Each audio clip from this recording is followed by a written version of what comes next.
Jadi sorotan warganet. Nagita Slavina beli kompor seharga Rp1 miliar untuk rumah baru.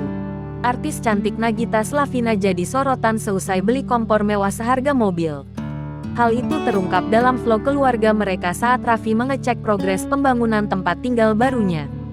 Dilansir dari unggahan akun Instagram @rumpi_gosip pada Jumat tanggal 24 Maret tahun 2023. Nagita Slavina tampak memperlihatkan dapur di rumah barunya. Dapur itu masih terlihat kosong lantaran belum banyak diisi perabot. Namun, tiba-tiba Nagita menunjukkan kompor yang sudah terpasang di dapur tersebut. Usut punya usut, kompor itu baru dibeli Nagita Slavina. Tak jauh beda dengan kompor pada umumnya. Kompor itu memiliki warna hitam dan emas.